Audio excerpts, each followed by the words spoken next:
بونجور تو الموند، السلام عليكم، اهلا بكم في فيديو جديد من كورس تعلم اللغه الفرنسيه. هنكمل مع بعض النهارده شرح منهج الصف الثاني الثانوي، وبالتحديد هنبدا لوسون 1 الدرس الاول في يونيتي 2 في الوحده الثانيه. الوحده الثانيه كان عنوانها لو كلوب دي فوتوغراف، نادي المصورين. والدرس الاول اللي هنبداه النهارده عنوانه بارلي دو كليما اي دي سيزون، الحديث عن كليما المناخ اي دي سيزون والفصول. فهنتعلم النهارده نتكلم عن لو كليما او لو طون، معناهم المناخ او الطقس، وهنتعلم نتكلم عن لي 4 سيزون الفصول الاربعه، وهنتعلم نوصف حالات الطقس في الفصول الاربعه. فياريت جهز نفسك ورقه وقلم ويلا بينا.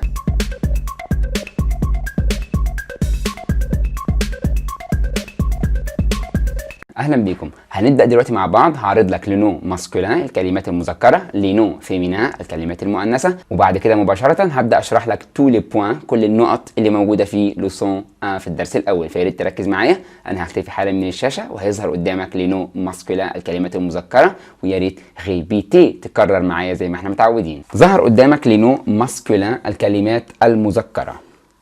ريبيتي كرر معايا. لو طون،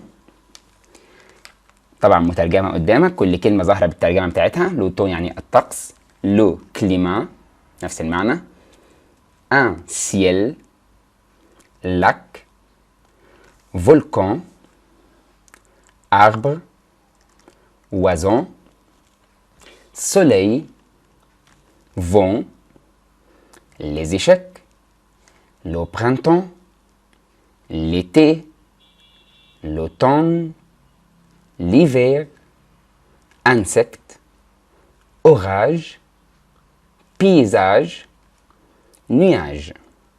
هيظهر قدامك حالا لنو فيمينا الكلمات المؤنثة، l'herbe, fenêtre, la nature, une mer, montagne, plage, rivière, une forêt, une feuille, couleur, saison, neige, des brumes, un scarabée. دلوقتي انا عرضت لك لنو ماسكولين لنو فيمينا الكلمات المذكره والكلمات المؤنثه اللي هتحتاجها كتير جدا في لوسون 1 في الدرس الاول. حالا هندخل على اهم حاجه في لوسون 1 في الدرس الاول، لي سيزون الفصول لي 4 سيزون الفصول الاربعه. ازاي اسال عن الطقس والمناخ، وازاي اعرف ارد باكتر من طريقه على حالات الطقس المختلفه. ايه هي حروف الجر اللي هتيجي قبل لي 4 سيزون الفصول الاربعه. فيا ريت تركز معايا، ورقه وقلم ودون كل النقط المهمه. ظهر قدامك لي سيزون الفصول.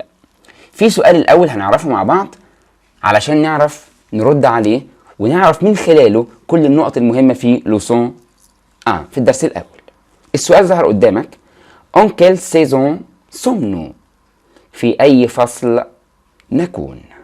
علشان نرد نقول nous sommes، نحن نكون. ظهرت قدامك الإجابة en été، في الصيف.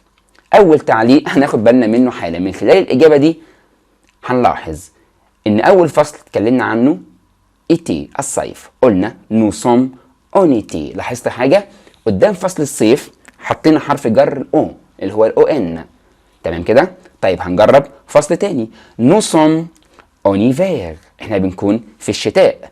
نفس الكلام، الشتاء، فصل الشتاء تحط قبله حرف الجر او. طيب كمان نجرب فصل كمان، نو سوم اون اوتون، احنا بنكون في الخريف. نفس الكلام، الخريف اتحط قبله حرف الجر او. طيب باقي عندنا فصل، ناخد كمان اكزامبل، مثال كمان، نقول نو سوم او برينتون، احنا بنكون او برينتون في الربيع. الربيع اتحط قبله او. هل لاحظت؟ دي أول معلومة هنخرج بيها من الفصول، إن كل فصول السنة إيتي الصيف، إيفي الشتاء، أوتون الخريف، بياخدوا حرف جر واحد اللي هو الأو، ما عدا الربيع برينتون بياخد حرف الجر أو. يبقى دلوقتي طلعنا بمعلومة مهمة جدا خاصة بحروف الجر. الفصول كلها بتاخد الأو اللي هو الأو إن، صف ما عدا لو برينتون الربيع بياخد أو. أدي أول معلومة. تمام؟ المعلومة الثانية اللي هندخل عليها حالا، ظهر قدامك اونيتي، قلنا في الصيف. هنتكلم عن معلومتين مهمين جدا عن فصل الصيف. هنتكلم عن بداياته، بيبدأ امتى وبينتهي امتى، توقيته بالتحديد، في خلال السنة، الفترة اللي بيكون موجود فيها فصل الصيف. وهنتكلم عن لو كليما، لو طون، عن حالة الطقس في فصل الصيف، وهنتعرف من خلالهم على تفاصيل مهمة جدا في اللوسون. هنقول اونيتي في الصيف. الصيف ده بيبدأ امتى؟ ظهر قدامك التاريخ، لا دات، التاريخ بالتفصيل. بيبدأ 21 جوان، بيبدأ 21 يونيو، أخدت بالك؟ وبينتهي 22 سبتمبر، وبينتهي 22 سبتمبر اللي هو شهر سبتمبر، أخدت بالك؟ الفترة اللي موجودة من ما بين 21 جوان 21 يونيو و 22 سبتمبر كل دي فصل الصيف. سي كلير، واضح؟ علشان بقى نتكلم عن فصل الصيف هنبدأ نقول، جبت لك كل الاكسبريسيون، كل التعبيرات اللي ممكن نستخدمها لما نتكلم عن حالة الطقس، فهنعرف المعلومة التانية المهمة جدا.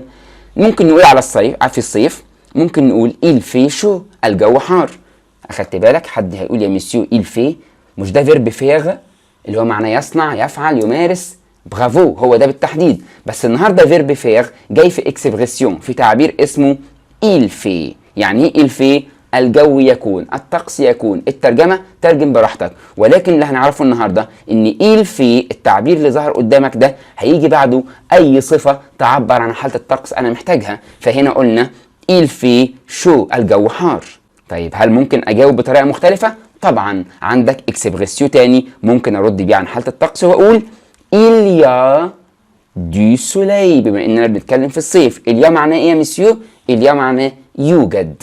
طيب إليا جه بعده adjective صفة؟ لا، إليا هيجي بعده نو، اسم. أخدت بالك؟ إليا دو سوليل، يوجد شمس. هل في طريقة كمان؟ طبعا في طريقة كمان. ممكن نقول لو سيل إكلير. لو سيل يعني السماء، إكلير بتكون صافية. لو سيل السماء، إيه بتكون كلير صافية. طبعا دي adjective صفة. ممكن نتكلم معلومة كمان على فصل الصيف، الملابس اللي بنرتديها في فصل الصيف. هنقول on porte des vêtements légers، بنرتدي ملابس ليجي يعني خفيفة. دي معلومة سريعة ممكن تفيدني وأنا بكتب سوجي، موضوع.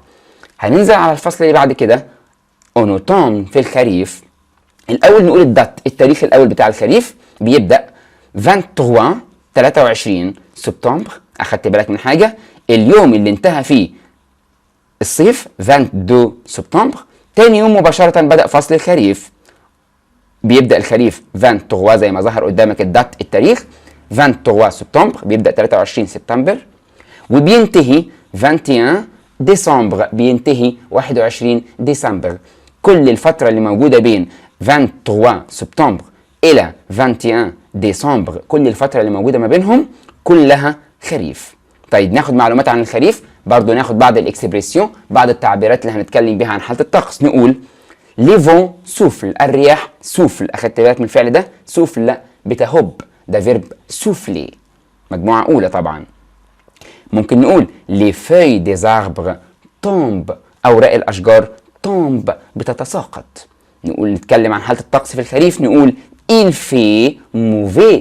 il fait يعني الجو يكون، الطقس يكون. اتفقنا عليها من ثواني ان il fait ده تعبير هيستخدم للتعبير عن حالة الطقس، وهنحط بعده اي adjective، اي صفة انت محتاجها تكون convenable مناسبة للطقس. فهنا قلنا il fait mauvais، الجو سيء.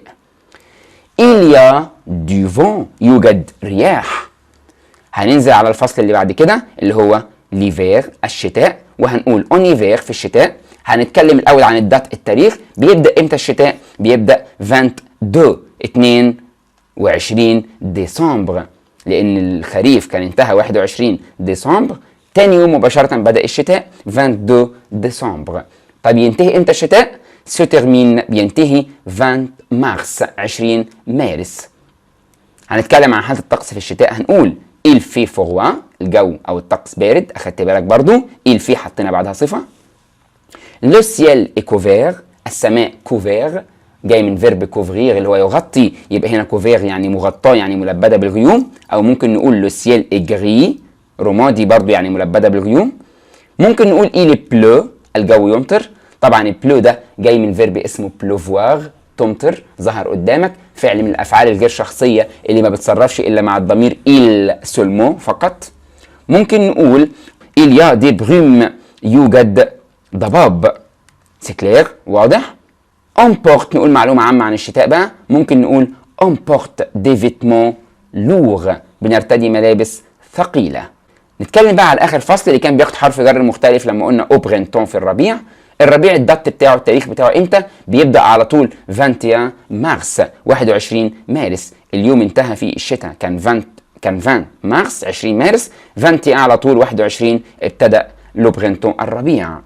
نقول على الربيع بينتهي الربيع امتى؟ 20 جوان، 20 يونيو. طبعا هنبتدأ تاني الدايرة بتاعت الفصول تبدأ من جديد، و21 يونيو هيبدأ الصيف لو انت فاكر معايا.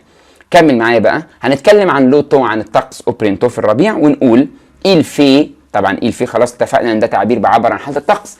il fait beau، الجو جميل. beau صفة معناها جميل. le ciel est bleu، السماء زرقاء. clair، ممكن نقول السماء éclair، صافية. le temps est modéré، الطقس بيكون معتدل. دي معلومة مهمة جدا عن سيزون، عن الفصول الأربعة. المعلومة الثانية اللي هقدمها لك في لوسون 1 في الدرس الأول هتبقى علاقة مباشرة بتجمع لي كولور اي لي سيزون، بتجمع لي كولور الألوان اي لي سيزون والفصول. في علاقة مباشرة جدا بين الكولور، بين اللون، ولي سيزون والفصول الأربعة. يلا بينا نشوف ايه علاقتهم ببعض. ظهر قدامك لو جون، جون اللي هو اللون الأصفر. ايه علاقة الأصفر بفصل الخريف؟ اقرا معايا، انا كتبت لك قدامه جمله هتوضح. سي لي زاربر اون اوتومن، الاصفر ده بيكون لون الاشجار اون اوتومن في الخريف. ممكن كمان نقول لورانج، الاورانج اللي هو اللون البرتقالي برضه هيدي نفس المعنى. لو بلون الابيض، برافو، سي لا ناج اون ايفير، ده لون التلج في الشتاء. لو غري الرمادي، لو سيل اون ايفي، ده السماء اون ايفير في الشتاء. لو فير الاخضر، لي زاربر اللي هو الاشجار، او برانتون في الربيع. لو فيولي، فيولي اللي هو البنفسجي، لي فلور او برانتون، الزهور او برانتون في الربيع. لو روج الاحمر، ده لون لو سولي اونيتي، لون الشمس في الصيف. اخر لون لو بلو الازرق، لو سيل اونيتي، ده لون السماء اونيتي في الصيف. هكتب لك دلوقتي، هيظهر قدامك حالا كيلك سيتواسيون، بعض المواقف كاكزرسيس، كاكتيفيتي هنطبقه مع بعض. هنحاول كده نحل الاكزرسيس ده مع بعض وهنجاوب سريعا. هنبدا باول سيتواسيون ظهر قدامك، بيقول تو دوموند ان امي، تسال صديق، لو طون كيل في، عن حاله الطقس. تو دي، انت تقول. لما اجي اسال صديق عن حاله الطقس انا هقول له ايه؟ ظهر قدامك 4 شوا، 4 اختيارات.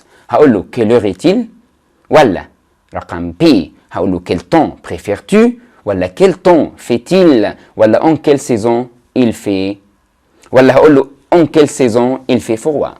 طبعا on va choisir، هنختار نميرو سي، رقم سي، لان هي اللي واضحه جدا. quel temps fait-il يعني ما حاله الطقس، لان انا بساله عن حاله الطقس. هنشوف سؤال تاني. tu demandes un ami la saison connaît، تسال صديق لا سيزون كو اوني، عن الفصل اللي احنا موجودين فيه. تو دي، انت تقول. ظهر قدامك 4 شوا، 4 اختيارات. اون كيل سيزون تو يني، في اي فصل انت ولدت. اوني اون اوتون. كيل سيزون تو بريفير. اون كيل سيزون سوم نو. اون فا شوازير، برافو، اون فا شوازير نيميرو دي. اون كيل سيزون سوم نو، في اي فصل نكون. نيميرو 3. هنشوف سؤال كمان. تو دوموند ان امي، تسال صديق sa saison préférée، عن فصله المفضل. il dit، هو يقول j'adore la pluie، ولا يقول je vais à la plage، ولا يقول je préfère l'automne، ولا يقول quelle saison préfères-tu. طبعا اكيد هيقول je préfère l'automne، برافو، انا افضل الخريف. نمرو 4، السؤال الرابع. tu décris l'automne en été، بتوصف الطقس في الصيف. تو دي، أنت تقول. ظهر قدامك برضو 4 اختيارات. En été il fait quel temps، il y a du soleil partout، il est plus fort، l'automne est froid. طبعا on va choisir numéro B، هنختار رقم B. il y a du soleil partout، يوجد شمس partout، في كل مكان، لأن أنا دلوقتي بوصف حالة الطقس en été في الصيف. C'est clair؟ واضح؟